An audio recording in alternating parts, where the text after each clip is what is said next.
Good morning, class. My name is Teacher Abby, and our lesson for today is about psychosocial, psychosexual, and humanist theories of learning. But before that, let's have a review first about your last topic. Okay, so last meeting, you talked about constructivism. So it is a broad theory that believes on the construction of knowledge through the lumping of experiences and reflecting on such experiences. Okay, so Jerome Bruner believes that learning is an active process where learners can create new ideas or concepts using their current or past knowledge about things, events, and situations. So Bruner's categorized four major aspects to be addressed during the teaching and learning process. These are the predisposition toward learning, how a body of knowledge can be structured so that it can be most readily grasped by the learner. Next is the most effective sequences in which to present material. And lastly is the nature and pacing of rewards and punishment. While Gestalt theory listed the laws of grouping, namely similarity, proximity, continuity, and closure.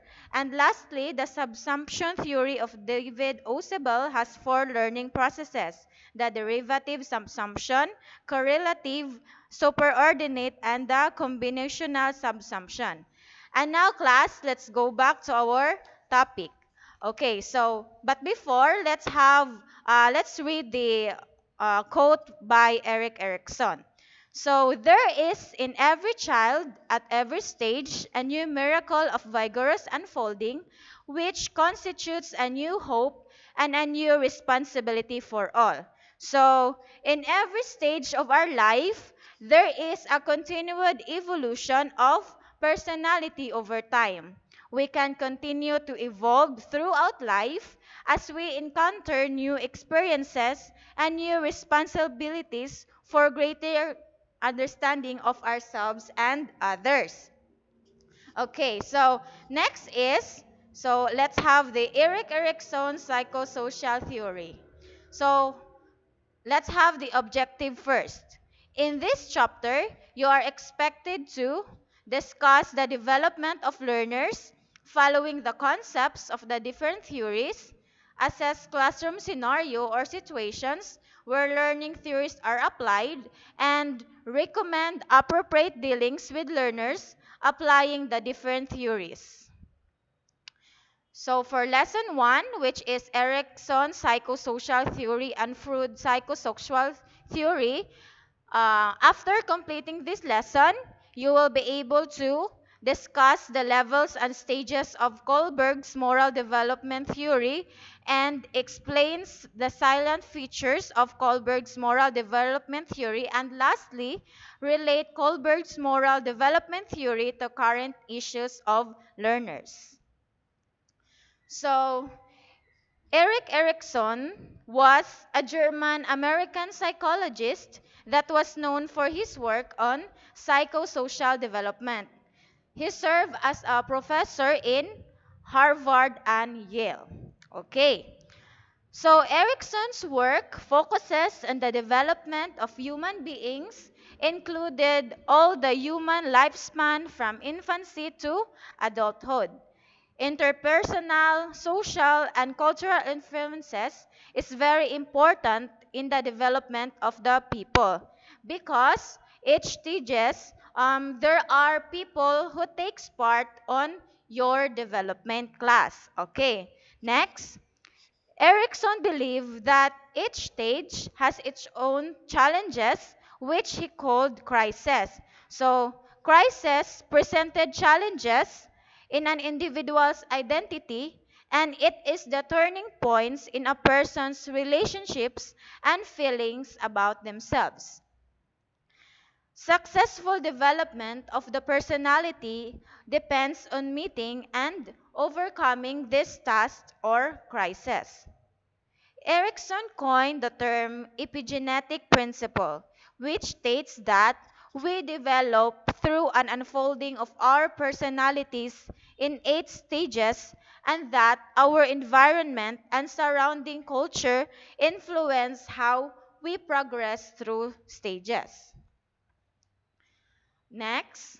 So in his presentation, each stages involve a psychosocial crisis of two opposing emotional forces, which is the contrary dispositions. So these are the syntonic or the first listed positive disposition in each crisis, and dystonic, the second listed negative disposition.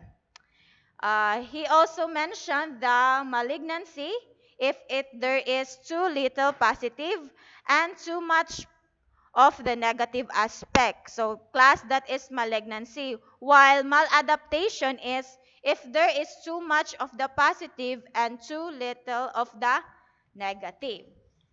So Erikson's theory of psychosocial development identify 8 stages which individuals should foster from birth to death. At this stage, we encounter different needs, ask new questions, and meet people who influence our behavior and learning. So let us first discuss the stage 1. The trust versus mistrust in infancy. Okay, starting from infancy to about 18 months, this stage develops the infants to trust others. Okay, class, during this stage, an infant depends on their primary caretakers or their parents, most especially their mother, because their mother is the key to their development.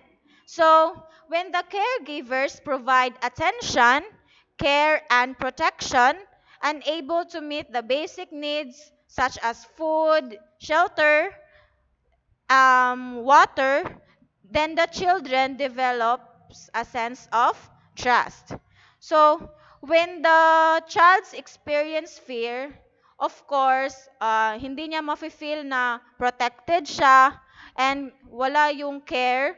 So, of course, it will lead to mistrust. Eriksson believed that the children who learn to trust their caretakers will view the world as a good place, which is safe and secure, and where people can be trusted. Okay, class, next is the stage 2, early childhood, autonomy versus shame and doubt. So the prime ways to take good care of themselves should be taught to children 2 to 3 years old.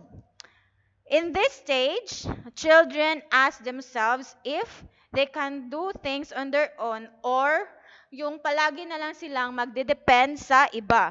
Example of this is toilet training, feeding themselves, and even changing their clothes. So if children are allowed to discover themselves, then they develop self-confidence. Both parents plays major role in this stage. Failure of this will result in feelings of shame and doubt. Okay, class, next is stage 3. Initiative versus guilt in preschool. So, children at this stage are fond of doing things on their own. At this stage naman, children try new things to learn or discover new ideas for them to apply in their lives.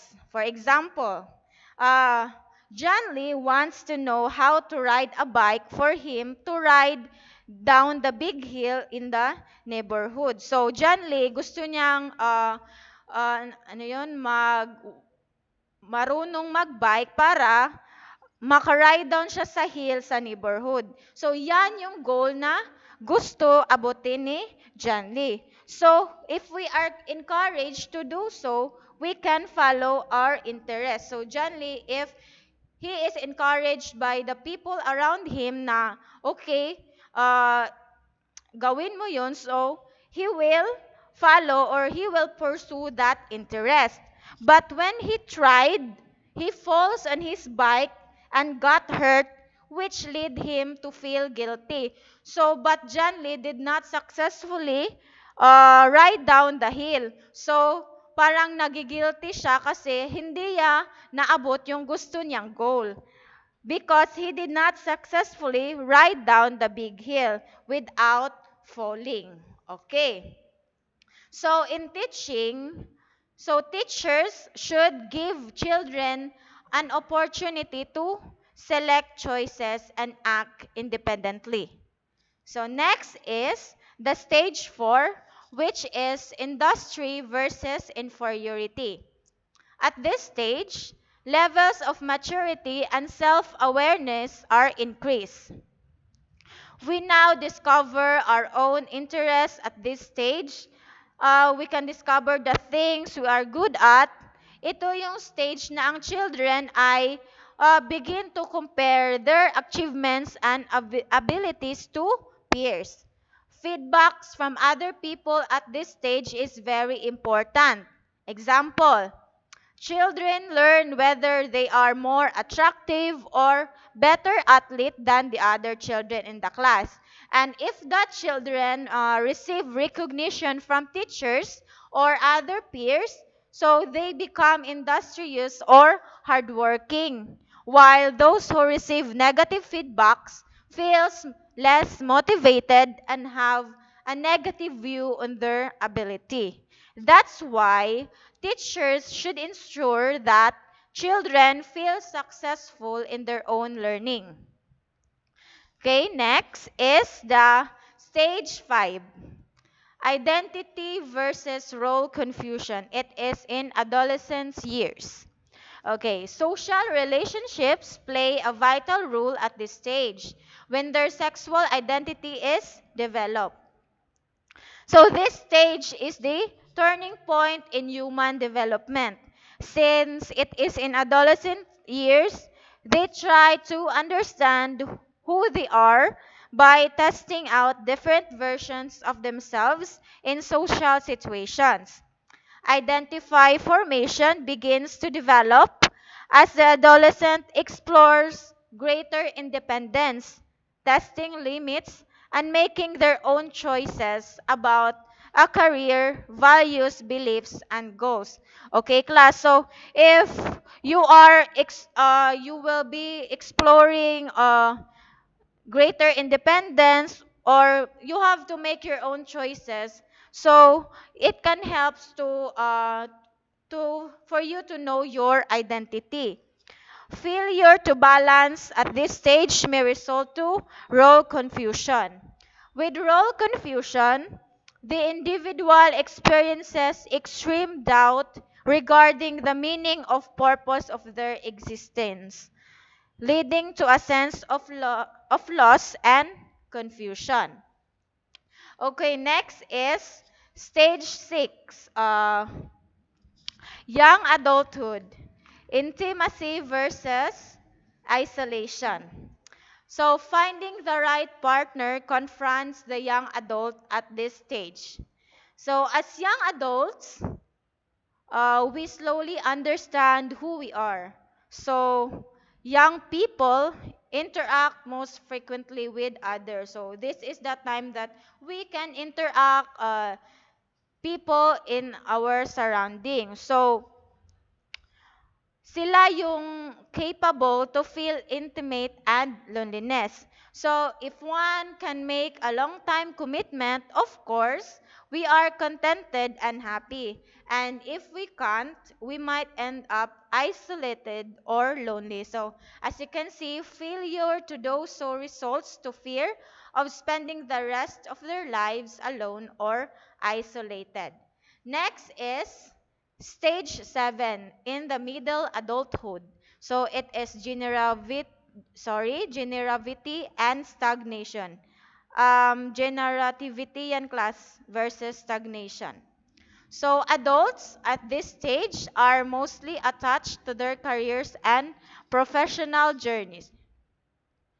So adult in this stage use their leisure time creatively to contribute something to the community in which they can leave a legacy to future generations. Okay, success leads to feelings of usefulness or generativity, whereas failure to attain cause inactivity or meaningless. And the last one stage class is the maturity, ego, integrity versus despair.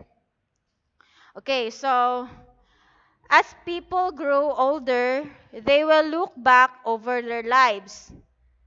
So dito, tatanungin mo sarili mo, ano bang nagawa ko or um, may nagawa ka ba sa younger years mo? So if you think you have contributed something valuable in your younger years, retired and about to retired people, of course, para ang laking accomplishment yun at napakasarap sa feeling na you have fulfilled something.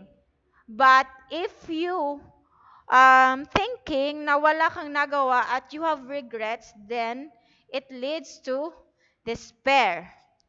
Okay, class. So that's the 8 stages of Erikson's psychosocial development.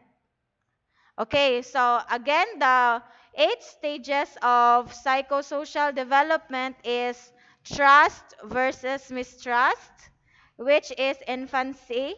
Next is the autonomy versus shame and doubt in early childhood. Initiative versus guilt in preschool.